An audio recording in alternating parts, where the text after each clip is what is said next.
Hello, ரொம்ப டேஸ்ட்டாக பிரியாணி எப்படி பண்ணலான்னு பார்க்கலாம். அதுக்கு கொஞ்சம் எண்ணெயும் நெய்யும் சேர்ந்து ஊற்றிருக்கேன். ஹோல் கரம் மசாலா போட்டுக்கிறேன். அது நல்லா ஃப்ரை ஆகட்டும். அது ஃப்ரை ஆனதுக்கப்புறம் 2 பெரிய வெங்காயம் வந்து கட் பண்ணி போட்டிருக்கேன்.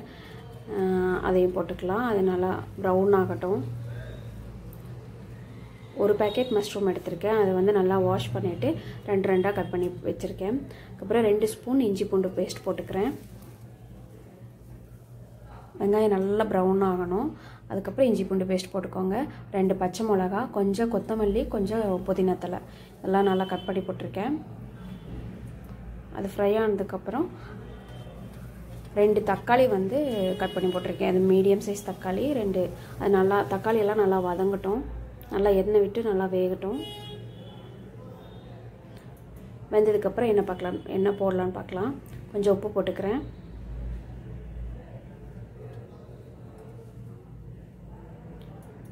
தக்காளி வேகிறதுக்கு நல்லா மூடி வச்சு வேக வச்சுக்கலாம். நல்லா வெந்துருச்சு.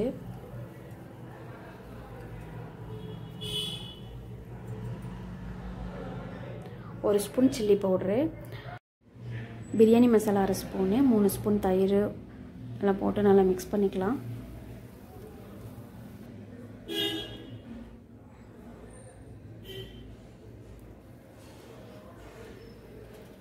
கட் பண்ணி வச்ச மஷ்ரூமையும் போட்டு நல்லா மிக்ஸ் பண்ணுங்கள்.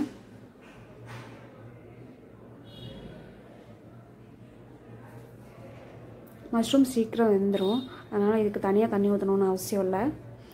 அரிசி வந்து 1 டம்ளர் எடுத்திருக்கேன். அதுக்கு 2 டம்ளர் நான் தண்ணி ஊற்றிக்கிறேன். நான் வந்து சீரக சம்பா ரைஸ் போட்டிருக்கேன். நீங்கள் எந்த ரைஸ் வேணாலும் போட்டுக்கலாம்.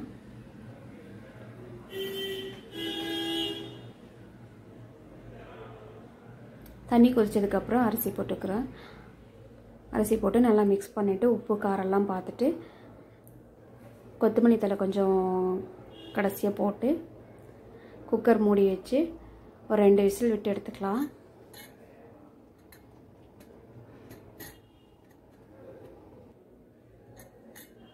கேஸ்லாம் அடங்கிடுச்சு. ஓப்பன் பண்ணி பார்த்துக்கிறேன்.